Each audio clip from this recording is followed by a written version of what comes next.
Hello friends, দুপুর তো হয়ে গেছে, রান্না হয়নি। তো এই যে দেখো ভাত কেরেলা আর আলু, ভাত কেরেলা দিয়ে আলু দিয়ে একটা ভাজি করো, আর তোমার আলু দিয়ে মাছ রান্না করো। এই যে মাছের ডিম দিয়ে, এখানে রয়েছে মাছ, আলু দিয়ে রান্না করব। তো দেখা যাক, সবজিগুলো কেটে নিই, তারপর রান্না করব। সবাই ঠিক আছে? তো সবজি কাটা হয়নি, এদিকে চাউল অলরেডি নিয়ে নিয়েছি রান্নার জন্য।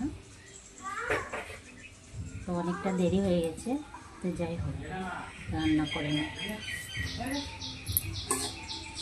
সবজিগুলো আগে কেটে নিই, কেটে তারপর সবজিগুলো আগে কেটে নিলে রান্না করতে অনেক ভালো হয়।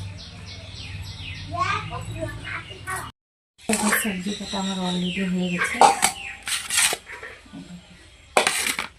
এখন ভাতটা রান্না করবো।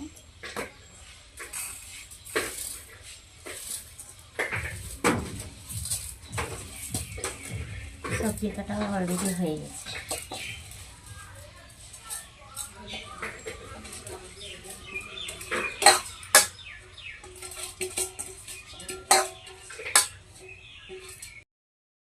ফ্রেন্ডস, সবাই কেমন আছো? আশা করি ভালোই আছো। সবাই ভালোই থেকো সবসময়। তো দুপুর তো হয়ে গেছে, সবাইকে জানাই শুভ দুপুর। এদিকে দেখো আমার দুপুরের অলরেডি রান্না হয়ে গেছে। এই যে মাছের ঝোল দিয়ে আর মাছ দিয়ে আলু দিয়ে, আর এখানে কারকলা আর আলু ভাজা করেছি, ভাজাটা একটু পুড়ে গিয়েছে। সবাইকে শুভ দুপুর।